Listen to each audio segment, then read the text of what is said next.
The protagonist is often the soul of an anime or manga series, but they're not always automatically loved. That only happens with the cool, striving protagonist type, who has deep inner thoughts and a worldview that doesn't stray from the orbit of Earth. However, unfortunately, the world of anime and manga is not short of protagonists, who make viewers just want to turn back time, and prevent themselves from having their souls tainted. Some worship a god of depravity, some act as if they just fell from Mars. And there are those young people who think they're saints, but their morals wouldn't even pass a 6th grade civics class. And next, here's a list of main characters that I believe can make viewers' minds crack just by appearing, shaking their faith in humanity, and forcing their brains to reset a few times to tell themselves, there must be some conspiracy. A normal person couldn't be like this.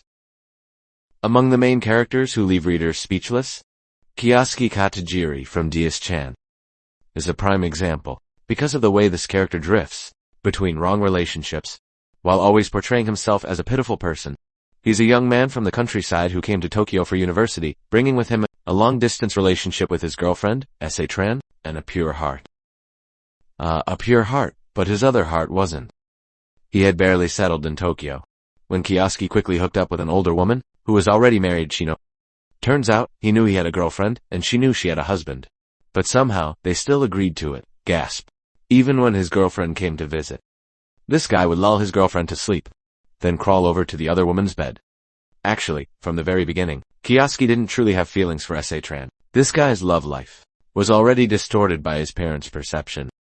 Kiyasuke always wanted to have sex with Satan, to make himself love her. And when Satan couldn't fulfill that, he found other ways to free himself. But that cannot be used to excuse the fact that love, in Kiyasuke's eyes, was reduced to and shrunk down to just sexual relations. After every passionate encounter, or realizing he had twisted thoughts, it was as if Kiyasuke would monologue about his deep loneliness and how difficult life was, as if he was the one betrayed. So, imagine Bic, but fed 10 tons of garbage, along with a twisted mindset, and you get At the end of the story, Kiyasuke meets and starts a relationship with Shino's own daughter, and he clearly knew that she was the daughter of the woman he was involved with years ago, but still had the mindset of, I don't really know what I want, and just blindly follow. While he was already a 38-year-old man who had entered the workforce, and the girl was just a high school student. The important thing is that, throughout the story, Kiyasuke always portrayed himself as pitiful. Oh really, bro? You cheated on someone and then acted like you were heartbroken and suffering, making excuses. After reading it, I suddenly felt that the 100 Girlfriends series was acceptable. If among the most controversial main characters, the name Kiaru from Redo of Healer is not included, it would truly be a huge oversight. Initially, she was a healer exploited by her teammates. Physical and mental torture. Kaijato endured years of pain and humiliation. He was turned into a living tool for the kingdom, forced to use his healing skills to treat the heroes. His mind was so broken that even his moral compass shattered. And then later, when Kaijato used his ultimate healing ability to turn back time, a bizarre revenge began, making those who wronged him in the past pay the price. With the hero flair, this is a prime example of Keiru's brutality. Besides the brutal torture methods, he also brainwashed Flare, completely changing her appearance and personality, transforming Flare into Freya, an innocent girl who is always loyal and loves Kairu unconditionally. Flare was completely stripped of her original identity, becoming nothing more than a puppet in Keiru's hands. Other characters didn't fare much better. For example, with Sen. Even though he helped her escape slavery, their relationship immediately became toxic and exploitative. Not pure love at all. That was part of Keiru's plan, to build his own army and achieve his revenge. Kairu used sex to help Setsuna develop her combat abilities and increase her strength, making Setsuna pledge loyalty to him. A slave remains a slave. Actually, brutal revenge stories are not uncommon nowadays, especially those taking justice into one's own hands. Motifs. If justice can't handle it, I will. But what's worth mentioning here is Keiru's revenge goes far beyond the boundaries of fairness and enters the realm of mental and physical torture. In a morbid way, all wrapped in the logic. I was once a victim, so now I have the right to do this. Does it sound like those losers who only know how to rape women for revenge? Radu Atful doesn't raise any moral questions. Throughout his journey of revenge, he even romanticizes it. The victims, after being abused, not only don't resist, but also love and submit to Q, even if it's a result of manipulation. The author once shared that Kiaru is a main character, quite easy to write, because his personality is based on himself. In general, Kiaru is the type of character the author would freely let him do whatever he wants. This explains why Kiaru is not judged, or needs to create any existential problems, because simply, that entire world was created to justify and serve the character's rage. If there was an award for a main character that makes viewers want to throw their slippers at the screen, then Makoto Ito, the main character of School Days, would definitely be a strong contender. Makoto Ito started as a typical schoolboy, quiet and seemingly shy. Makoto secretly liked his friend Katanoha, who often took the same train, and his classmate Sakai enthusiastically set them up, but after successfully wooing his crush Katanoha, Makoto quickly lost all concept of loyalty, as if his brain lost all ability to think. Instead of nurturing the new relationship, he immediately started physical interactions with Sakai, even though Sakai was the active party in this relationship, with the reason being to teach Makoto about sex. That was the beginning of the mess that followed. Initially shy, but after getting a taste of life, Makoto revealed his true fuckboy nature. Whenever he had the chance, he didn't hesitate to sleep with anyone who intended to, reveal their promiscuous personality without any concealment, such as his high school friends, Sakai's 2 best friends, and 3 other girls in Katanoha's class. Besides that, there were other girls that we probably don't even know about, but if that wasn't enough oh my god moments, the climax was when Sakai found out she was pregnant. And instead of putting aside his shame and taking responsibility like a man, Makoto decided to abandon the child and return to Katanoha. It was Makoto's irresponsibility, promiscuity, and disrespect towards others that pushed Katanoha and Sakai into a state of mental instability, leading to one of the most bloody and shocking endings in anime and manga history. School Days. It's not a rom-com, not healing, not slice of life at all. This is a school psychological disaster, disguised under a pink facade. After the love triangle with Katanoha and Sakai, Makoto spiraled into 3-way, then 4-way, then 5-way relationships, and finally, a knife. The suppressed rage of the 2 female protagonists throughout 12 episodes finally erupted. Makoto was stabbed to death by Sakai. Not only that, Katanoha decapitated him, before dissecting Sakai's abdomen, to see if she was really pregnant. It's horrifying to hear. Well, even though Makoto lived like a at least he left a lesson for everyone. Don't mess with women if you don't want to. Has such a chilling outcome. The next character I'm putting on the chopping block is Rudeus Grip, the main character of Mushoku Tensei. Speaking of jobless reincarnation, it's always been a hotbed for fans to engage in verbal battles, especially on how to properly perceive Rudeus. He has undergone profound development, but on the other hand, he also has traits that challenge human societal norms. Even though Rudeus had the chance to reset his life, his character didn't bother to update. He carried over exactly the depraved thoughts of a 34-year-old man into the body of an infant. Rudeus truly has issues. He has thoughts and actions of a perverted nature towards female characters around him since he was very young, for example, with his mentor Roxy his childhood friend Sylphiette, and even his young sisters Norn and Aisha. Even though he might genuinely love them later on, these initial actions are undeniable proof of Rudeus's perverse mindset. Initially, Rudeus was established as a character at the bottom of the food chain to provide a foundation for his inner development and character development after reincarnation, but his dirty, nasty thoughts about sex didn't change at all. Rudeus himself, as a child, cursed his own father for cheating, but then when he grew up, he slept with someone else while his wife was pregnant. Isn't that just spitting on his own so-called self? And then somehow, there's even a justification for cheating, claiming he was still responsible. Responsible? Indeed. G. Cotraxnium. Then there wouldn't be any infidelity, buddy. Even if Rudeus's other aspects, no matter how good they were, his perverted nature cannot be denied. Rudeus paid too little a price to gain what he achieved in his relationships. Therefore, the weight of these relationships is diminished. The problem with Mushoku is not building the protagonist from a loser, but rather not establishing the guilt from the act of illicit relationships, and building forced romantic relationships, as if to cater to the author's fetish. Alright, prepare yourselves, because the next character on the list will shock you just as much as the names above. Introducing Natsuo Fuji from Domestic Girlfriend. Domestic Girlfriend started as a normal school rom-com. Natsuo was a high school student who had a crush on his beautiful literature teacher. A romance between a teacher and a student, to some extent, can still be acceptable, So the problem isn't there. However, everything started to spiral out of control. In a moment of despair, Natsuo followed a friend's invitation to meet a strange girl named Rui Tachibana at a party, and then, boom, right on the first meeting. That first intimate encounter was the beginning of a series of romantic tragedies that followed. A one-night stand was nothing compared to the shocks that came later, when Natsuo's father decided to remarry, and that person was none other than Hina's mother, and Rui's. Thus, the three of them officially became and had to live under one roof. The relationship between Hina and Natsuo was already headache-inducing enough, but what's even more ironic is, Rui also developed feelings for Natsuo. Why force them to live under one roof? What for? To make things more complicated, even if they're just family members, not related by blood. It still feels so melodramatic. Actually, the core issue isn't that Natsuo got into an awkward situation, but how he continuously made increasingly terrible decisions. He refused to be clear with anyone.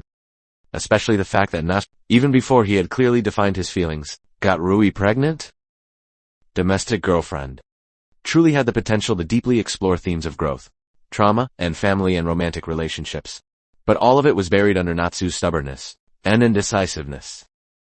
What's more, after so many ups and downs, the ending made quite a few people feel their IQ dropped significantly. Even though Rui and Natsuo had a child, when Hina had an accident, Natsuo decided to break off his engagement with Rui, to marry her and take care of her, because he felt a deep sense of responsibility towards Hina. So, the brother got the younger sister pregnant, then married the older sister. Later, the older sister also joined the brother in taking care of the child of the brother and the younger sister. I'm speechless. After the main characters, with their behavior, as if they were a bunch of primitive monkeys.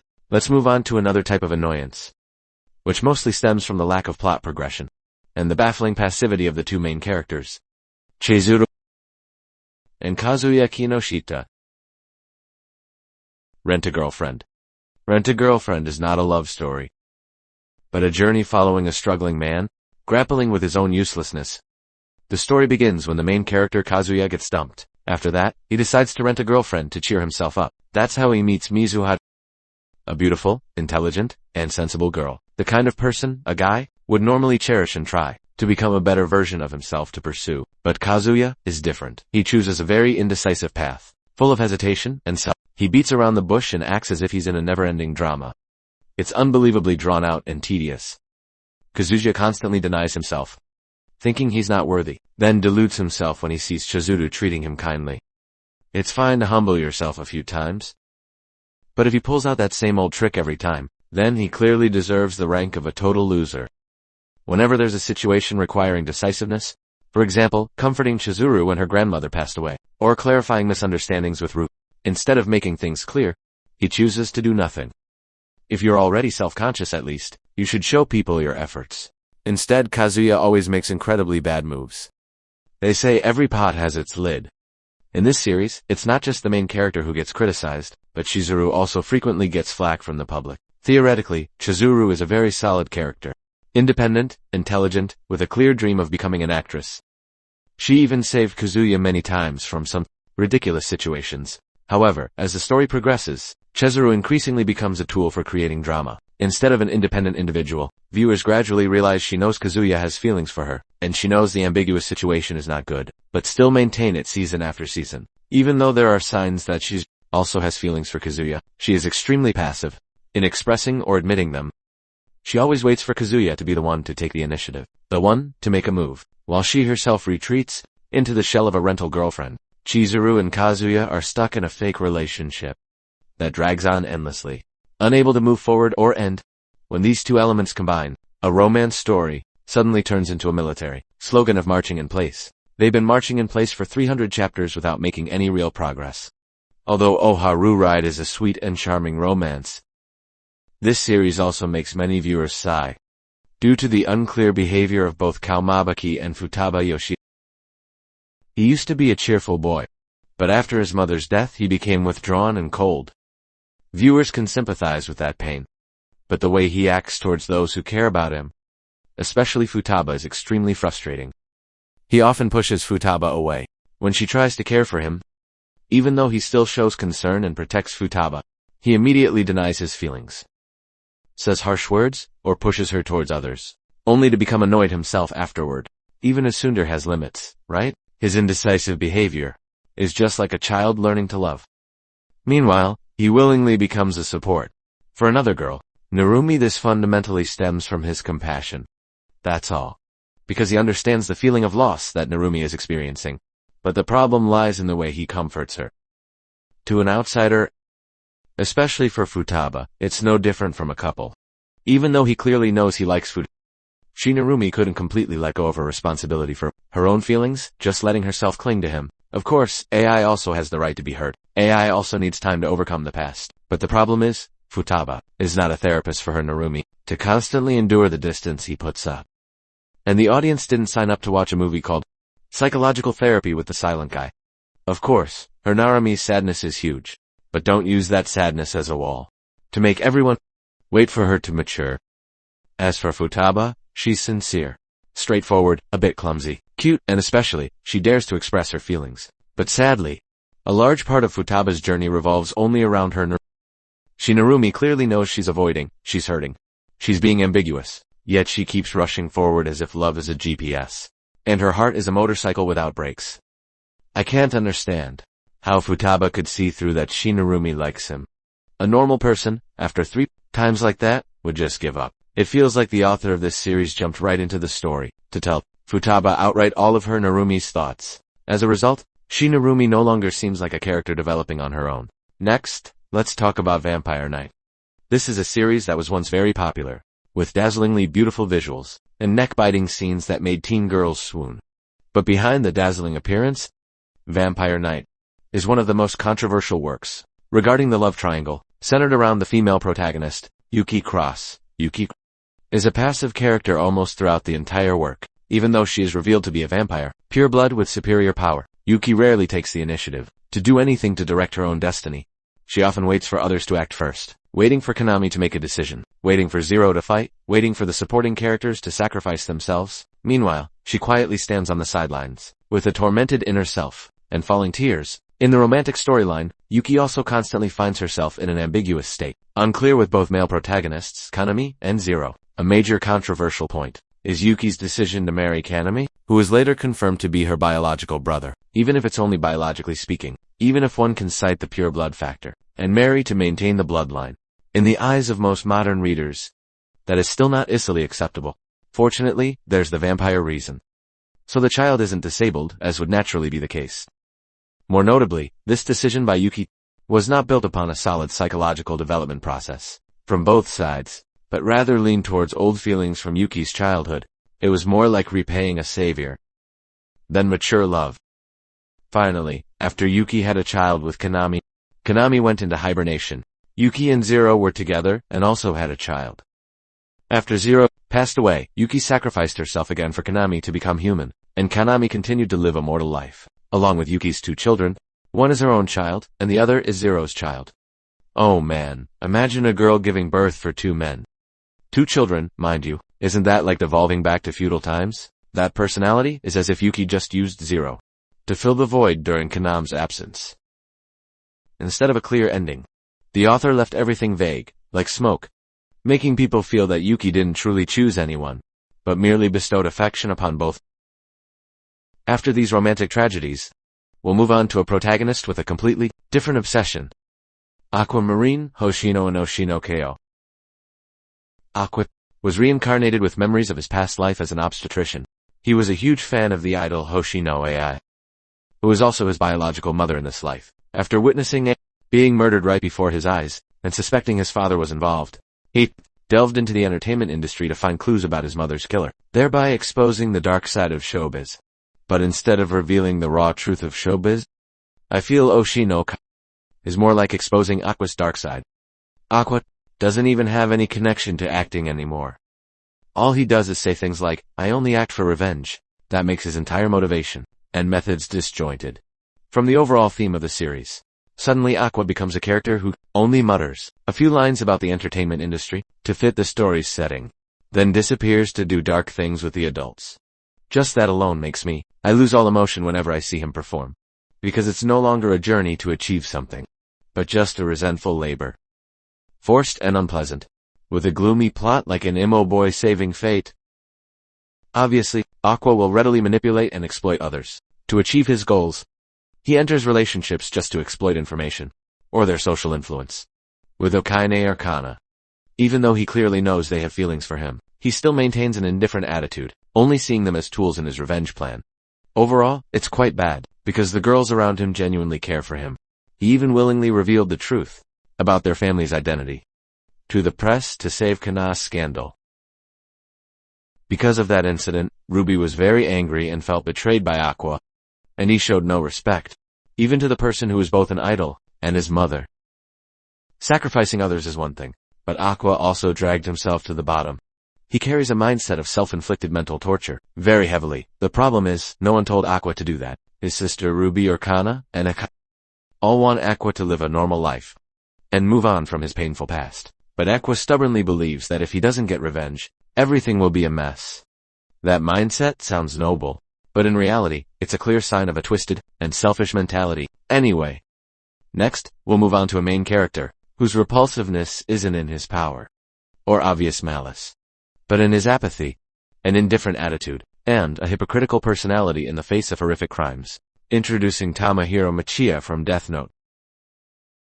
Tamahiro Michiya was initially just a normal student who liked filming, seems shy, and not very prominent. But since being drawn into the vortex of deadly challenges in the game, Death Note Michiya gradually revealed his true self. When facing murders, torture, rape, and extreme violence on DeadTube, Tamahiro showed no clear attitude at all.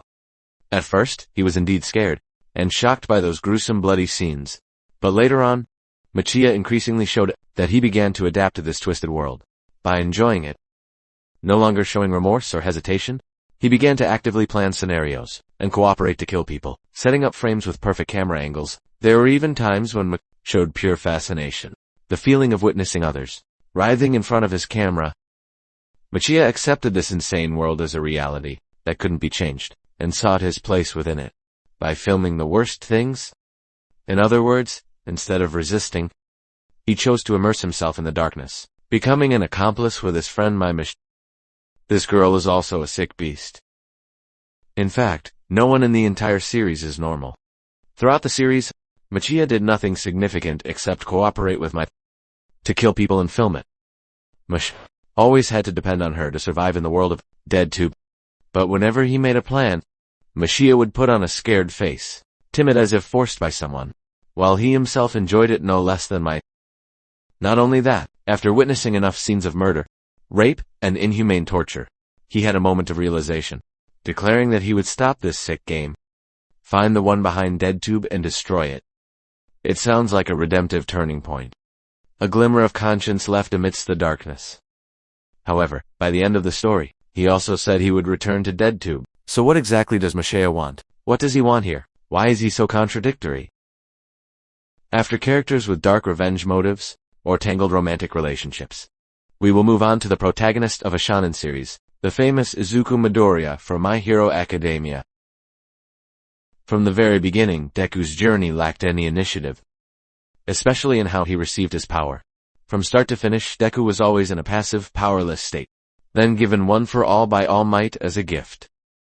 After that, he constantly ran into trouble, because he couldn't control that power. Then he would wait for others to guide or rescue him, or simply get a power. He didn't find a way to overcome his limits on his own, but almost always relied on external boosts. For example, inheriting power from the previous users of One for All. When he lost his fighting ability, Deku also didn't actively seek solutions, but fell into the familiar cycle, waiting for opportunities, waiting for new powers. Deku's growth journey thus lacked breakthroughs, and heavily carried the feeling of being the chosen one. Another point that makes Deku become a controversial protagonist is the so-called Madonna-like ideal, a type of character who is unreasonably good. Deku rarely gets truly angry, even blaming himself instead. Even with Bakugo, who bullied him throughout his childhood. In the battle with Shigaraki Tomoe, Deku felt Shigaraki's pain and tragic past, and wanted to save him from All for One's control. Even though Shigaraki had caused countless deaths and horrific destruction. This tolerance might seem noble at first glance, but later on, it becomes increasingly unrealistic and frustrating, especially when it comes with a habit of taking on all burdens himself. After Deku left Ueda, he began his solo hero journey, adamantly refusing his friends' help, claiming it would put them in danger. A smart person is not someone who takes on everything themselves. That's no longer kindness, but self-destruction. Furthermore, Deku also tires the audience with his disturbed psyche that doesn't clearly develop. He cries, blames himself, repeatedly, but without a clear internal breakthrough. People see Deku suffering, but don't see real growth, but only a boy increasingly confined to the role of a savior. Finally, there's the author's ending. They say if the author writes it, it's not oot, but that character arc. At the beginning of the story, I want to be a hero like All Might. At the end of the story, I don't have powers, so I'll be a teacher. Now that I have powers again, I'll continue being a hero. If that's not OOC, then it's character regression, okay? Over 400 chapters to build the protagonist, only to contradict himself. Next up is another candidate from the shonen genre. Takemichi Hanagaki from Tokyo Revengers. At first glance, Takemichi appears to be a weak but emotional character. A normal guy. Thrown into the violent whirlpool of gangs. But throughout the journey spanning dozens of episodes, Takemichi barely shows any development. Crying, blaming himself, getting beaten up, kneeling, begging, then crying again. That's the familiar loop, to the point of exhaustion for viewers. Audiences don't demand Takemichi to be overpowered or a one-punch wonder, but at least a leap. A clear growth in how he confronts danger is needed. Most of the times Takemichi succeeds are due to his persistent endurance of beatings, or absurdly good luck. He often rushes into battles without any fighting skills. He gets almost completely beaten down but still yells things like, "I won't give up," or "I will definitely change the future." And then, suddenly, the villain has a mental breakdown, or it triggers a touching turnaround from Mikey, Draken, or someone else with enough muscle to handle the problem for him. He's like a character with protagonist privilege, whose life is protected, while all his actions depend entirely on luck, or the sacrifice of others. He says he won't drag anyone into his problems. But the next day he invites Chifuyu to join him. He sees his wife trying on a wedding dress and doesn't compliment her, but instead says, "Looking at you reminds me of Mikey. Hello, is he gay? Good at fighting." Brave, courageous, decisive, intelligent are all things Takemichi doesn't possess. Nearly 200 chapters of the manga, I don't even know if this character has a good character, or not.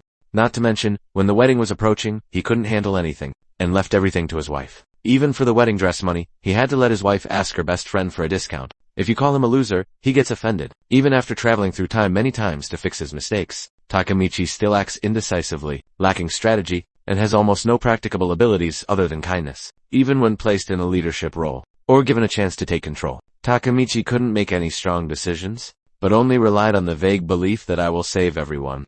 It's truly like fighting with just belief. To conclude today's list, I'd like to introduce the final boss, Light Yagami, also known as Kira, the main character of Death Note. From past to present, Light has always been one of the most controversial names in the anime and manga world.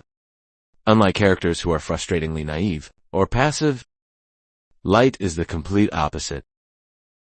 Intelligent, decisive, proactive, with power constantly rising, but his morality steadily declining. Initially, Light, indeed, only used the Death Note to kill criminals, but gradually, he expanded his domain, no longer simply eliminating evil. Instead, he began killing anyone who threatened to expose or hinder him, from criminals to FBI agents, and even innocent people. As long as they obstructed his plan to build a new world, Light didn't hesitate to eliminate them. Light revealed extreme arrogance and a thirst for power. Justice at that point was merely a justification for his ambition. Light's twisted nature. He considers himself God, the Almighty, the one with the power to decide who lives and who dies. Yet he himself is no different from serial killers with a cold smile on their faces. Holding power in his hands means being obsessed with victory. The Death Note thus became a tool to serve Light's mind games, no longer a symbol of justice or a protector of society. Strangers aside, Light even manipulated and exploited girls who had feelings for him, like Misa or Tak. He even deceived his own father and turned those around him into pawns to be used and discarded when killing or manipulating others. Light never once truly regretted what he had done. From the moment he first picked up the pen to kill a criminal, to his last moments, Light never showed any remorse. There was not a single moment of torment, not a single look of regret, not one thought of apology arising in his heart. Well, for someone who didn't even care when his own father died, what can you expect in terms of remorse or regret? In his dying moments, Light still screamed, asserting he was right, still clinging to that ego and twisted ideal, like someone unable to escape the delusion of power he himself created. The interesting thing here is that Light is not the type of protagonist with poor character development, or who is poorly written. Light's distorted worldview is intentional.